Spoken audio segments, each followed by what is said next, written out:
বাংলা বক্সের বাজার মারাত্মক গরম। গানে গাড়ে একটু রস হয়েছে না, একটু বাজাতে দিয়েছে পুলিশে। এখন দেখবেন খুব ডায়লগ চলছে কিছু কিছু মাইক মালিকের ভিতর। আমি এ করব, আমি তা করব, আমার সঙ্গে লড়বি, ইত্যাদি ইত্যাদি, লড়লে এটা দিয়ে দেবো ওটা দিয়ে দেবো, এ ধরনের কথা চলছে। যা ভালো জিনিস, কম্পিটিশন থাকা ভালো। কম্পিটিশন না করলে বা কম্পিটিশনের মধ্যে না থাকলে সাউন্ড জগতের উন্নয়ন হবে না, উন্নতি হবে না, কনভার্ট হবে না। তো বর্তমানে আপনারা বলুন তো, মার্কেটে কটা পারফেক্ট 30-এর মাল নিয়ে তারা কম্পিটিশন করছে? খুব হাতে গুনে কম পাবেন। পাবলিকও সেটা বুঝছে না যে কম্পিটিশনটা কার সঙ্গে হচ্ছে, তার বক্সে কটা আছে আর বিপক্ষ টিমের বক্সে কটা আছে, সেটা পাবলিক বুঝছে না। বেশি মাল নিয়ে যখন লড়বেন তখন আপনি নিশ্চিন্তভাবে জিতবেন। অনেক সময় বেশি মাল নিয়েও আপনি গো হারান হেরে যাচ্ছেন, কুকুরের মতো হেরে যাচ্ছেন।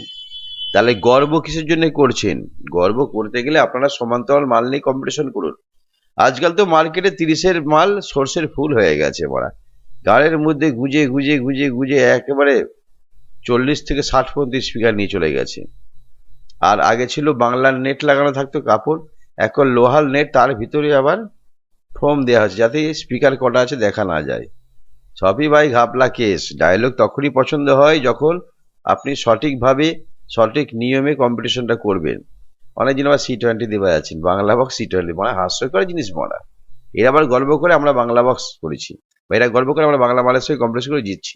শোন, এই স্পিকার ওয়াট বেশি লাগানোর জন্য, স্পিকার বেশি লাগানোর জন্য অনেক হ্যাচা প্যাচা গন্ডগোল সাউন্ড ইউনিয়নে হয়েছে। এখন কেউ কথা বলে না, কারণ সবাই চুপ করে গেছে। কারণ বড় বড় সেটআপ যখন এগুলো করে তাদের বিরুদ্ধে কেউ কথা বলে না, বা বেয়ারের ঘোড়ায় ঘন্টাটাকে পড়াবে মারা, সেটা খুঁজে পাওয়া যায় না। তাই এটা এখন বাড়তে শুরু করেছে। কনভার্ট হওয়া ভালো, যত দিন যাবে যত কনভার্ট হয়ে উন্নতি হবে, বেস বাড়বে, কম্পিটিশন করতে মজা আসবে। পাবলিকের ক্ষেত্রে যত স্পিকার বেশি দেবে তত কম্পিটিশনটা ভালো হবে, তত আমাদের মজা আসবে কম্পিটিশন করে বা আমাদের মানে কম্পিটিশন দেখে। তো এখন এই মতো অবস্থায় এইটুকু তো আপনাদের মানে হুঁশ বালুটার দরকার যে সমতুল্য সেটআপ আছে কিনা, কার সঙ্গে কার কম্পিটিশন সেটাকে দেখে তুলনা করবেন। অনেক সময় দেখা যাচ্ছে বেশি স্পিকার নিয়ে যারা কম্পিটিশন করে তাদের নামটা বেশি হচ্ছে, কম স্পিকার নিয়ে যারা কম্পিটিশন করছে তাদের নামটা কম হচ্ছে। তার একটাই কারণ হচ্ছে তারা ভুলে গেছে যে কোনটায় বেশি আছে কোনটায় কম আছে।